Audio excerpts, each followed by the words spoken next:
Et je pensais que le plus dur, ce serait ranger. Mais ranger, c'est facile.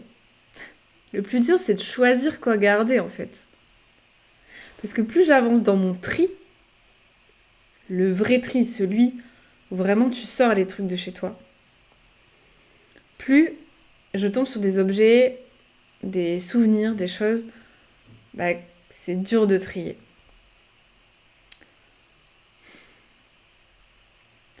Parce qu'en fait, c'est plus que des objets, c'est des souvenirs, c'est des choses qui représentent des choses, c'est des parts de ma vie. C'est la Lucie qui avait 8 ans, c'est la Lucie qui avait 10 ans, c'est la Lucie qui avait 20 ans. Et, et c'est dur de savoir ce que je veux garder aujourd'hui.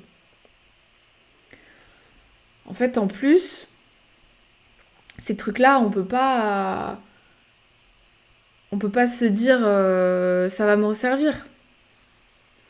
C'est un peu illusoire, je pense. Par exemple, j'ai des feutres de quand j'étais petite, que j'avais genre 5 ans. Je les aime, à chaque fois que je les vois, je me dis ah, ça me rappelle quand j'étais petite, que je faisais plein de dessins, j'adorais avoir toutes ces couleurs et tout ça. Mais j'ai d'autres feutres maintenant, et ils sont mieux. Et, et je les aime, et ça sert à quoi d'avoir un bureau avec deux tiroirs de feutres? Ça sert à rien. Ça sert absolument à rien. Et peut-être que si je chéris ce souvenir, j'ai peut-être pas besoin de la trousse entière, mais que de un ou deux pour me rappeler de ce moment-là. C'est le compromis que j'ai trouvé en tout cas. Donc je sais que c'est pas les objets que je garde sur tout ce qui est, on va dire, un peu sentimental, un peu ancien. C'est aussi un souvenir. Et certains souvenirs, est-ce qu'il faut garder tous les souvenirs? Est-ce que le souvenir est dans l'objet? Bon, ça c'est une grande question philosophique. Et voilà. Donc, vous pouvez trier avec... C'est ce que j'avais commencé à faire.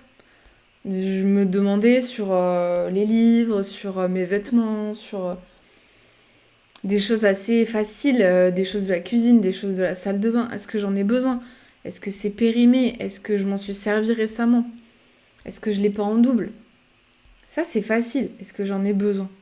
Mais quand on commence à tomber sur une boîte avec des vieux bijoux ou avec des vieux dessins ou nos trousses du primaire, on peut pas se demander si j'en ai besoin parce qu'évidemment on n'en a pas besoin.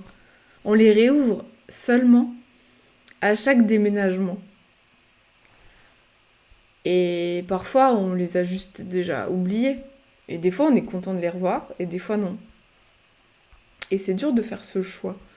Alors pour faire ce choix, bah moi ce que je fais, c'est que je me demande quelle émotion il me procure. Est-ce que j'ai envie de la ressentir à nouveau?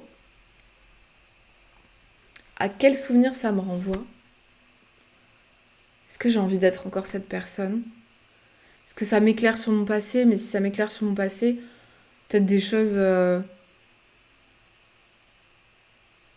dont j'ai plus besoin aujourd'hui, que je peux remercier ou que je peux juste prendre en photo pour m'en souvenir. Je sais pas si ça te le fait à toi, mais vraiment, tu sais que tu vas retomber sur ces trucs-là que pendant tes déménagements. C'est fou. Mais je pense qu'il est possible de faire un compromis et de garder une certaine partie de ces choses